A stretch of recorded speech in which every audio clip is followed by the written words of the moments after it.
네, 안녕하십니까. 깡센클럽 강전 전문가입니다. 자, 오늘 시장 어떠셨습니까? 오늘 시장이 상당히 대형주 쪽에서 강하게 움직이는 업종들이 확대가 되는 그런 모습이었었는데 오늘 시장 간단하게 좀 살펴보고 이제 내용을 하나씩 들어가 보도록 하죠. 먼저 오늘 시장을 보게 되니까 자동차 업종, 이제 어저께 제가 말씀드렸듯이 10월달 자동차 판매가 굉장히 잘 나왔다라고 말씀드렸는데요. 이런 것이 모멘텀이 되면서 자동차 업종이 굉장히 강하게 움직이는 그런 모습이 있었고요. 철강, 그리고 어저께 얘기해드렸던 정유업종, 그리고 증권업종, 이런 업종들까지 전반적인 강세가 나타나는 그런 모습이었습니다. 이들 업종으로 외국인과 기관의 쌍끌이 매수가 강하게 유입이 되는 모습이었었는데 배경은 간단하죠. 경기에 관련돼서 업황 개선 모멘텀, 그리고 시장에서 저평가 메리트가 부각이 되는 그런 케이스이기 때문에 이런 대형주 중심의 장세가 오늘도 그대로 이어지는 모습이었고요. 반면에 삼성전자라든지 삼성생명 같은 자사주 매입하는 기업들이 오늘은 일시적이 아니라 좀 쉬었다 가는 그런 과정을 나타내면서 지수 상승을 조금 억누르는 그런 모습이 있었고, 통신 같은 대표적인 내수 종목이 좀 많이 빠지는 모습이 있었습니다. 그리고 이제 코스닥과 중소형 같은 경우는 오늘도 역시 대형보다는 상대적인 약세가 나타나다 보니까 앞서서 말씀드렸었던 양극화 장세가 점점 더 벌어지는 그런 모습으로 가고 있는데, 여전히 시장은 대형주 중심의 강세라는 부분은 변함이 없을 것 같습니다. 사실 제가 어저께 이 시간을 통해서 무슨 얘기를 했냐면은 시장에서 지수가 많이 올라왔으니까 그러니까 지수가 빠질 것이다 라는 이런 예측은 거의 안 된다라고 말씀드렸는데, 왜냐면 너무 단순하지 않습니까? 시장이 많이 올랐으니까 곧 빠질 거야. 이런 논리는 시장이 성립을 안 합니다.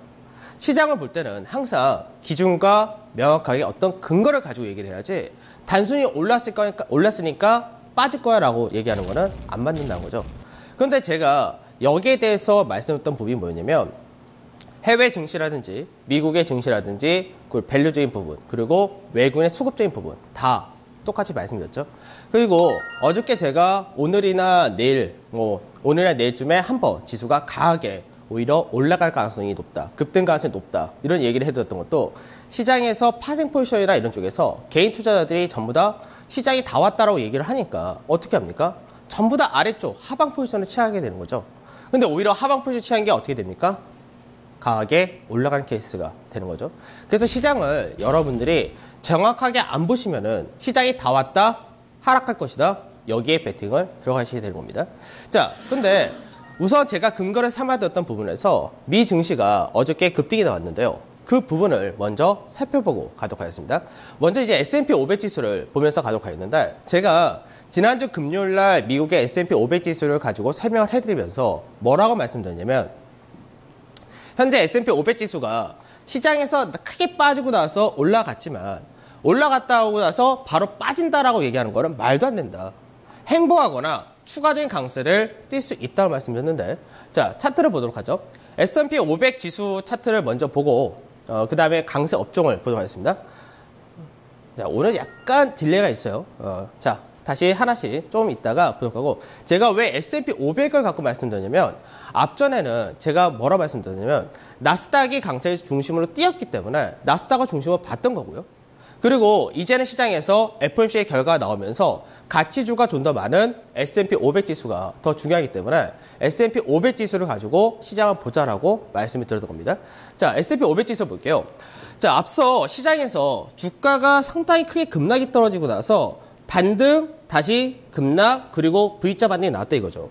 그러니까 사람들이 생각할 때는 시장에서 많이 올라왔으니까 꺾일 것이다 생각하는 건 뭐예요? 아주 단순 논리. 초등학생 논리나 마찬가지죠. 자, 그런데 이 자리대가 무슨 자리였냐면, 직전에 올해 고점 대비 하락 추세를 돌파하고 나서 지지를 받아주는 자리였던 거죠. 그러니까 금요일날 강세가 바로 나올 수도 있고, 조정을 하루 정도 지지 테스트를 받아주고 나서 강세가 나올 수 있는 부분이었는데, 그 흐름이 어저께 그대로 나타났다, 이렇게 보시면 될 것 같습니다. 자, 그러면 S&P 500 지수를 볼 때 어떻게 봐야 돼요? 전체 박스권을 회복해주고 중간마디 위를 갔으니까 시장에서 조정을 받는다 하더라도 지지라인이 굉장히 든든한 자리가 만들어진 거고, 그리고 나서 추가적인 강세 뛴다면 박스권 상단을 돌파하는 시도까지도 가능하다라고 봐야 되겠죠. 그러니까 현재 S&P 500 지수가 이런 식으로 급등이 나오니까 국내 증시에서도 이 부분이 그대로 오늘 모멘텀으로 작용을 한 케이스죠. 그러니까 시장을 볼 때 단순히 해외 증시가 올랐다 빠졌다를 본 것이 아니라 왜 올라갈 수가 있으며 어느 업종이 강세에 뛰는지 여기까지는 우리는 확인을 해줘야 되는 거죠. 그러면 어저께 S&P 500 지수 그리고 나스닥, 미증시 전체적으로 강세 업종들을 하나씩 살펴보도록 하겠습니다. 자, 강세 업종들을 보니까 가장 눈에 띄는 것이 바로 생명공학입니다. 즉, 바이오 헬스케어 섹터가 어저께 제일 강세를 띄워줬는데 유럽에서의 이제 호재성 모멘텀이 있었다. 이 부분이 좀 중요했었고요. 그 다음에 철강 섹터도 마찬가지로 3%대 강세를 나타냈는데 철강 섹터도 아시다시피 대표적인 이제 가치주다라고 보시면 되는데 어제 같은 경우는 시장에서 모멘텀이 들어온 거죠. 관세라든지 여러 가지 모멘텀이 있다 보니까 그 부분이 어느 정도 촉매제 역할을 하면서 강세가 그대로 나타났다라고 보시면 되고요. 어저께 설명해 들었던 정유 섹터도 굉장히 좀 강하게 움직였는데 정유 섹터 같은 경우는 시장에서 유가는 빠졌죠. 그런데 강세를 띄었단 말이에요. 왜 강세를 띄었냐? 내년의 업황 자체가 상당히 괜찮다라고 전망이 되면서 내년에는 이익의 증가폭이 크게 나타날 것이다. 이런 얘기가 나오다 보니까 유가 관련된 섹터가 전체 강세가 그대로 나타난 것이죠. 그리고 은행이라든지 증권 섹터는 뭐였습니까? 시장에서 FOMC 결과가 나오면서 이제부터 금리 인상을 하게 되면은 수혜를 받는 그런 섹터가 되겠죠. 그래서 이 섹터들이 어저께 그대로 시장에서 강세가 나타난 거죠. 그러니까 오늘 국내 증시에서 자동차는 개별적으로 모멘텀이 들어온 것이고 철강이라든지 증권 이런 섹터는 뭐예요? 미증시 그대로 연결이 된 케이스죠. 정유까지 해서. 그래서 우리가 해외 증시를 보면서 해외 증시의 변화가 기존의 성장주 중심에서 어떻게 됩니까? 가치주 중심으로 바뀌고 있다는 것을 확인하는 겁니다. 그러면 국내 증시도 마찬가지로 그와 같은 환경이 만들어지는 것이겠죠. 근데 여기서 고민해야 될 것이 하나 있습니다. 바로 바이오 헬스케어인데요. 제가 이제 지난주 금요일 날 미국의 바이오 ETF 차트를 설명해 드리면서 이제 바이오 헬스케어가 추가적인 상승은 사실 제한이 될 것이다 쪽으로 전망을 해 드렸었습니다. 근데 그 흐름이 틀려요. 틀리게 나왔죠. 그러면 그 원인하고 그 부분까지도 좀 더 우리가 살펴봐야 되는데 우리가 관점을 바꿔야 되냐 이게 굉장히 중요하고 국내 증시에서 제약 바이오 섹터가 사실 굉장히 중요할 수밖에 없는 것이 시장에서 올해 상반기 내도록 강세를 띄었기 때문에 제약 바이오가 시가총액이 너무 큽니다. 주경주 섹터나 코스닥 지수에서 굉장히 큰 비중을 차지하고 있는 거죠. 그러니까 이들 섹터가 강세가 그대로 이어진다면 중소형 코스닥도 지금 시장에서 반등이 이어질 수가 있다가 되는 거고요. 반대로 꺾이게 된다면 어떻게 되겠어요? 중소형 코스닥을 한 번 더 끌어내리는 흐름이 나타납니다. 그렇기 때문에 지금 제약바이오를 갖고 계신 분들은 이 흐름을 굉장히 잘 체크를 하셔야 돼요. 왜? 깨진다. 그러면은 바로 리스크 관리가 들어가셔야 되기 때문입니다. 자, 바이오 제약 ETF 차트를 보게 되면은 우선 지난주 금요일 날 지난주 말씀드릴 때 이 51선 자리대가 두 번째 자리이기 때문에 맞고 떨어지거나 돌파할 때 이탈할 가능성이 높다고 봤었는데 실제로 어저께 급등이 나왔어요. 급등이 나오면서 이제 강세에 뛰었는데 이 자리대가 공교롭게도 시장에서 그동안 하락 추세를 만들었던 자리 세 번째 자리라는 거죠. 그래서 세 번째 자리이기 때문에 돌파할 가능성을 배제할 수가 없는 상태입니다. 근데 문제는 이 구간이 전체적으로 매물이 굉장히 많은 구간이에요. 그러니까 매물대 중간 미만에서 우선은 마감을 해줬는데 거래량이 증가세가 여전히 어떻게 돼요? 감소세입니다. 증가세가 없어요. 그렇기 때문에 이 부분을 오늘 거래량의 증가가 크게 실리면서 돌파가 나오면 바이오 제약을 중심으로 한 중소형 코스닥도 추가적인 반등이 나올 수 있는데 그렇지 못하고 꺾인다. 그럼 어떻게 돼요? 리스크 관리를 들어가셔야 된다는 얘기입니다. 그러면 이거를 좀 더 큰 그림, 주봉 차트로 보게 되면 어떤 그림이냐? 거기까지 한 번 더 확인을 해보자고요. 올해 바이오 제약이 올해뿐만 아니라 2013년부터 아주 지속적인 상승 추세를 쭉 그려왔던 거죠. 그러다 상단 자리에서 이 구에서 짧게는 역헤드쇼더 나온 거, 헤드쇼더가 나온 거고 무너지고 나서 올라왔는데 공교롭게도 이 자리가 50주선과 그리고 추세 하단을 맞는 자리. 그러니까 이것도 무슨 자리입니까? 되돌림 자리가 될 가능성이 있는 겁니다. 그래서 여기서 만일 꺾이는 그림이 나온다? 어떻게 해야 돼요? 우리는 바로 제약바이오. 물론 기술력이 탁월한 일부 기업은 괜찮겠지만 그 외적인 기업들 그리고 코스닥과 중소에 대한 리스크 관리가 여기서 들어가셔야 됩니다.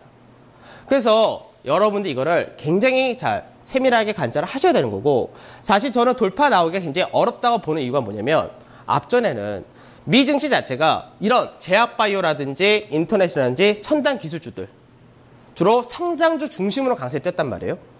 근데 지금은 가치주들이 강세를 같이 띄죠. 그 수급이 어떻게 됩니까? 나눠졌죠.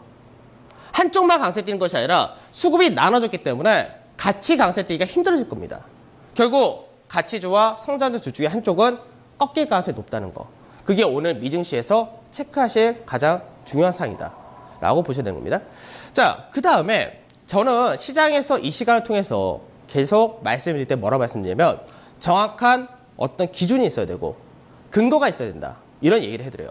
제가 시장을 볼 때 단순히 삼성전자가 자사주 매입을 하기 때문에 지수가 빠지지 않는다, 이렇게 말씀드린 게 아니라 삼성전자가 국내 증시에서 차지하는 비중이 크기 때문에 삼성전자가 빠지지 않는 한은 뭐라고 했어요? 지수 자체가 하락의 제한이다 라고 말씀드렸죠. 근데 실제로는 여기서 끝나는 것이 아니라 외국인들이 국내 증시를 바라볼 때 기준을 삼는 것이 있습니다. 외국인들은 코스피 지수가 얼마다 그러니까 간다, 이게 아니죠. 외국인들이 기준 잡는 게 뭐예요? 바로 MSCI 코리아 인덱스를 가지고 기준 잡습니다. 근데 이 MSCI 코리아 인덱스 같은 경우는 국내 대표 기업들만 더 뽑아서 만들었기 때문에 사실 삼성전자에 대한 비중이 국내 코스피 지수보다 더 큽니다. 그러면 삼성전자가 안 빠지면 MSCI 코리아 인덱스도 안 빠지게 되는 구조가 되는 거고요. 외국인들이 마찬가지로 볼 때도 시장에서 꺾이는 그림이 안 나오게 되는 거죠. 그러면 오늘 아침에 우리가 이렇게 생각을 해야 돼요. 미증시가 강세에 띄었어요. 아침에 시장에 갭상승이 나옵니다. 그러면 오늘 증시에서 신규로 쫓아가야 되냐 말아야 되냐 고민을 하게 되죠. 그럼 우리가 이런 고민을 할 때 뭘 보고? 바로 MSCI 코리아 인덱스 같은 거를 참조해서 따라가도 되는 장이구나 확인할 수 있는 거죠. 자, 볼게요. MSCI 코리아 인덱스가 짧게 볼 때는 어저께 뭘 만들었냐? 박스권의 그림을 최근 2주 정도 그리고 있었죠. 우리나라 코스피 지수나 코스피 대형 지수와 마찬가지로. 근데 이 자리는 어저께 어떻게 했어요? 1.7%한 급등이 나면서 돌파가 나왔죠. 그러니까 돌파가 나오니까 당연히 국내 증시도 오늘 돌파가 나올 수 있는 힘이 나오는 겁니다. 근데 마찬가지예요. 저점 대비해서 많이 올라갔으니까 다 온 거 아니냐? 이렇게 생각할 수 있는데, 자, 한번 전체적인 큰 그림을 보도록 하겠습니다. 전체적인 큰 그림 보면은 2014년 7월달, 작년 7월달에 고점을 만들고 어떻게 됐어요? 크게 빠졌었죠.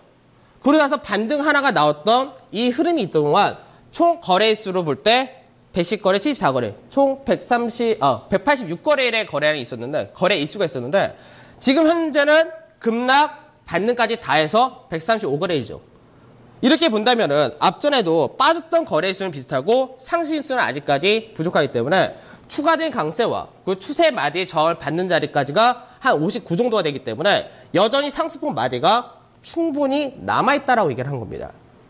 그래서 제가 시장에서 여러분들한테 대형주 중심의 2차 시세가 이제 시작하는 위치이기 때문에 시장을 겁먹지 말고 가셔야 된다. 단순히 많은 사람들, 증권사, 투자자들에서 증권사라든지 여러 군데에서 얘기하는 지수가 많이 올라왔으니까 꺾일 것이다. 이런 말은 뭐라고 그랬어요? 말도 안 되는 소리라고 그랬었죠. 왜? 아무 근거도 없잖아요. 이유를 명확하게 대지도 못하잖아요. 너무나 간단하다고 그랬죠. 많이 올라왔으니까. 그러면 우리 개인 투자자분들은 너무나 황당한 거예요. 왜? 시장이 다 왔다니까 접근을 못하고, 좋다고는 하는데 접근 못하니까 어떻게 돼요? 들어가도 바로 조금 나오다가 바로 팔아버리고, 그러니까 제대로 된 수익을 못 보게 되는 거죠. 그러면 이제 MSCI 코리아 인덱스가 어디와 연관이 가장 높습니까? 우리나라 코스피 대형지수. 그럼 코스피 대형지수 한번 보자고요. 제가 사실 코스피 대형지수는 이제 앞전에 주봉으로 큰 그림을 그려드렸어요. 큰 그림을 그려드리면서 시장이 얼마나 크게 갈 자리인지를 설명해 드렸는데, 그 그림대로 간다면 시장은 내년까지도 엄청나게 많이 갑니다. 대형주 중심으로. 이따가 밸류적인 부분도 제가 확인해 드리겠지만, 그래서 시장에서 지금 구간은 여러분들이 겁먹을 구간은 절대 아니라는 거죠. 자, 우선은 볼게요. 앞전에 추세 돌파가 나왔죠? 나오고 나서 지금 현재 상승 추세로 가고 있는 그림입니다. 시장이. 근데 좀 전에 봤었던 MSCI 코리아 인덱스와 마찬가지로 작은 박스권은 어떻게 돼요? 아침 갭으로 돌파하고 상승 안착을 해버렸죠. 자, 근데 몇 번째 만에 돌파를 했습니까? 세 번째 만에. 무슨 얘기? 그만큼 강하다는 얘기입니다. 제가 앞서 357이라는 숫자가 굉장히 중요하다는 말씀드렸는데 세 번째 돌파가 나왔다는 얘기예요. 그러면 단기적으로 볼 때 중간중간 조정을 어디서 받겠습니까? 라고 하면 간단합니다. 시장 자체가 계단식으로 왔었기 때문에 어떻게? 채널 패턴의 상단 자리를 무한자리 돌파가 나오거나 시장에서 저항을 받는다. 그때마다 뭐예요? 이격이 벌어지니까 이때마다 리스크 관리 살짝 해주시고 조금씩 눌림을 줄 때마다 또 매수가 들어가고 이런 관리까지 해주시면은 아주 퍼펙트하겠죠. 그러면 지금 시장에서는 건벌 구간이 아니란 얘기죠. 그럼 언제까지 괜찮냐? 21선을 이탈이 전까지. 그럼 명확하게 우리는 리스크 관리가 들어갈 때 위치와 그리고 중간중간에 차익 실현 해주면서 숨고르게 해줘야 될 위치까지도 간단하게 확인할 수 있는 거죠. 그래서 코스피 대형지수가 시장은 강세를 끌고 가고 지수 자체가 이쪽이 중심이다 라고 말씀드린 겁니다. 자, 반면에 코스피 지수는 오늘 어땠을까? 코스피 지수가 계속해서 2050자리를 안착하지 못하냐가 지난주부터 계속해서 이어왔죠. 오늘도 어떻게 됩니까? 오늘도 안착을 못했어요. 물론 이유는 있죠. SK그룹이 한번 오늘 굉장히 큰 루머에 휩싸이면서 한번 급등락이 나타났는데 그런 부분이 영향을 많이 끼쳤습니다. 근데 실제로 종합주가 지수를 한번 다시 보면은 어떤 그림입니까? 박스권에서 아직도 못 벗어나고 있어요. 오늘이 네 번째 자리이기 때문에 안착하기 힘든 자리였는데 계속해서 여기서 왔다 갔다 한다는 거죠. 그러면 네 번째까지도 돌파 못했습니다. 그럼 다섯 번째는 돌파할까요? 돌파할 가능성이 굉장히 높겠죠. 왜? 시장에서 오늘 삼성전자와 삼성생명 같은 자사주를 매입하는 기업들이 조정을 받았는데 이 기업들은 하락이 제한이 되어 있습니다. 그러면 이제 내일이나 모레 하락은 제한되어 있고 지금 모멘텀을 붙고 있는 업종들이 추가 강세를 띠게 되면 어떻게 될까요? 지수는 그때 넘기는 겁니다. 그러면 시장에서 2050포인트가 고점이다라고 지금까지도 떠들고 있는 사람들은 어떻게 돼요? 바보가 되는 거죠. 왜? 안착하고 가버릴 거니까. 제가 어저께 증거사 리포트를 설명해 드리다가 순간 저도 울컥해가지고 좀 집어 던져버렸는데 왜 제가 던졌냐? 너무 배경이 말이 안 되는 거예요. 그러면서 내수주를 봐야 된다 이런 얘기를 하는데 저는 이 시간을 통해서 계속해서 강조해 드리는 게 대형주, 그중에서도 경기 관련 가치주를 얘기를 해드리고 있습니다. 저평가된 것을. 그럼 내수주가 정말 지금 당장 가기 힘드냐? 이걸 좀 따져줘야 되는데 우리나라에서 가장 대표적인 내수 기업이 SK와 CJ그룹입니다. CJ 같은 경우는 미디어와 그리고 1인 가구 수 증가에 따른 음식료, 먹거리 패턴이 변화되면서 이런 부분들이 성장 모멘텀이 되면서 지난 시즌까지, 그러니까 지난 장세까지는 계속해서 주도주 역할을 했었죠. 근데 지금은 이 프리미엄이 계속해서 유지가 되는 것이 정당한가에 대한 논란이 일어날 때가 된 상태입니다. 그러면 CJ그룹주 같은 경우 어떻게 됩니까? 최근 들어서 시장에서 강세가 안 나오죠. 오히려 약하죠. 왜? 시장과 맞지 않기 때문에 그렇습니다. 그러면 CJ그룹주, 특히 지주회사의 CJ의 차트를 보면서 설명 좀 해드릴게요.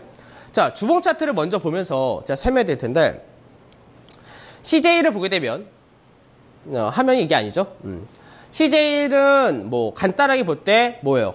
중국에 대해서 영화 산업이 진출한다. CJEM에서 방송하는 프로들이 잘 나가고 있다. 이런 얘기들 많이 하는데 실제로 그 부분도 선반영이 되어 있다고 봐야 됩니다. 자, 화면이 이게 아니죠.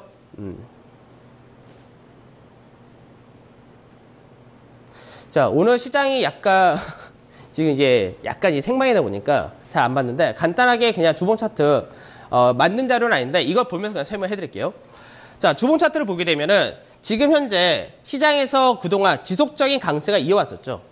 이어오다가 지금 현재 어떻게 됩니까? 8월달 고점을 만들고 계속해서 약세 흐름을 띠고 있어요. 그러면 지금 현재 단기적으로 어떻게 됩니까? 매물이 무지히 많이 쌓인 거죠. 그러면 이런 대형주가 이 매물대를 뚫으려면은 대형 호재가 튀어줘야 된다는 얘기인데 대형 호재 나올 게 지금 없는 거죠. 그리고 예전에는 이런 종목군으로 시장에서의 매기가 집중이 되었는데 그 역시도 없다는 얘기입니다. 그러니까 거래량 자체가 어떻게 돼요? 계속해서 감소세로 떨어지는 그런 그림이 되는 거죠. 그럼 거래량 감소세가 떨어지니까 어떻게 됩니까? 시장에서 추가 상승보다는 이제 22만 원 자리대를 지켜주냐 못 지켜주냐 그 그림이 되는 거고요. 단기적으로 볼 때는 세기형의 그림이기도 합니다. 세기형의 그림이기 때문에 세기형을 돌파하냐 못하냐가 중요한데 돌파하려면 역시 뭐가 필요하다? 거래량의 증가가 필요하다. 그러면 현재 CJ라는 기업은 차트상에서 볼 때는 현재 접근할 대상이 아니랍니다. 여러분들은 시장에서 종목을 볼 때 어중간하다 싶을 때는 버리셔야 돼요. 왜? 명확하게 기준을 못 잡고 명확하게 어떤 근거가 없다면 접근하지 말아야 됩니다. 그건 주식 투자하는데 마찬가지예요. 마진호를 잡는다, 손절세를 잡는다, 목표가를 잡는다. 이건 기본으로 깔고 하셔야 됩니다. 지난주 금요일 날 중국 회사의 산하 제한이 풀렸다라고 하면서 제로투세븐 같은 종목은 어떻게 했어요? 아주 급등을 출발했죠. 근데 그날 앞으로도 더 할 것이야 하고 쫓아갔던 사람도 어떻게 돼요? 지금까지 오늘까지도 손절 안 했다면 어떻게 됩니까? 바로 30%라는 손실이에요. 뭐예요? 명확하게 쫓아갈 때도 기준을 잡으셔야 되는 거고 매매를 할 때도 항상 그런 근거를 갖고 계셔야 되는 겁니다. 왜? 이미 시장에서 선방이 되었냐 안 됐냐 판단을 해줘야 되니까. 그러면 CJ그룹주 그 다음에 대표적인 것이 바로 SK그룹이라 했었는데요. SK 같은 경우는 오늘 뭐 대우조선해양을 인수한다 이런 말들이 계속해서 나왔었죠. 그러다 보니까 대우조선해양이 SK로 가게 되면은 SK는 뭐예요? 악재로 인식이 돼버리는 겁니다. 뭐 산업은행이라든지 수출입은행에서 자금 지원을 해서 회생을 하게끔 만들어 놨는데 시장에서 분위기는 뭐예요? 부실 덩어리를 가져간다. 이런 생각 할 수밖에 없는 거죠. 그래서 그 부분이 약하게 떨어졌다. 이렇게 생각하셔야 돼요. 그러면 아직까지 이런 SK 같은 경우는 그 불확실성을 제거를 해줬냐? 제거를 못 해줬죠. 오늘 물론 공시로 사실 무근이다라고 발표를 했는데 시장에서 어떻게 돼요? 불안함이 높아진 거죠. 그럼 어떻게 해야 돼요? 접근이 잘 안 되게 됩니다. 그래서 SK그룹 같은 경우 뭐예요? 당분간 접근할 이유를 갖지 못하는 거죠. 그럼 이런 종목도 뭐 하는 게 좋아요? 관망하는 것이 가장 좋은 겁니다. 그러면 시장에서 어저께 리포트 제가 던질 때 가장 큰 배경이 됐던 게 뭐예요? 지금 시장에서는 지수가 거의 다 밸류적인 부분이 부담을 느낄 때가 됐으니까 뭐라고 했습니까? 내수, 방어, 그중에서도 환율에 대한 영향이 적고 그리고 뭐예요? 안정적인 배당을 줄 수 있는 기업을 선별한 것이 좋다. 그래서 제가 어저께 화를 낸 게 그런 종목이 통신주밖에 없는데 최근 들어 통신주의 흐름은 아주 엉망입니다. 근데 그런 통신주를 사라니까 화가 나죠. 그러니까 SK텔레콤 오늘 어떻게 됩니까? 차트를 한번 보죠. SK텔레콤도 마찬가지인데 오늘 이제 시간이 얼마 안 나는데 자 우선 간단하게 차트는 제가 내일 다시 한번 확인을 해드리도록 하고요. 간단하게 SK텔레콤 내수와 대표적인 내수주죠. 그리고 최근 들어서 강세에 뛰고 있는 현대차 이 두 개만 좀 비교를 해드릴게요. 왜냐하면 내수 중심의 섹터 대표주 그리고 경기 민간 수출 대표주 현대차 이 두 개를 비교하는데 물론 삼성전자도 있죠. 근데 차이는 뭐예요? 시총 차이가 너무 큽니다. 그래서 이 두 개 갖고 얘기를 해드리면 간단히 설명해 드릴게요. SK텔레콤의 밸류적인 지표를 보는 건데 SK텔레콤 어떻게 됩니까? 올해 작년이죠. 작년 당기순이익 1조 8천억을 기준으로 해서 올해와 내년 이익이 어떻게 해요? 하향세를 보이는 거죠. 앞전에 상승했지만 하향세. 그러면서 올해 밸류 어떻게 됩니까? 주가 수익 비율 11.6, 자산가치 1.1입니다. 반대로 현대차에 대한 밸류를 보도록 할게요. 현대차 같은 경우는 올해가 어떻게 돼요? 순이익이 6조 5,900억. 그래서 어떻게 해요? 쭉 하향이다가 내년부터는 증가세. 밸류적인 부분이 자산가치 5.6, 자산가치 0.7. 뭐예요? 어느 게 싼지 명확한 겁니다.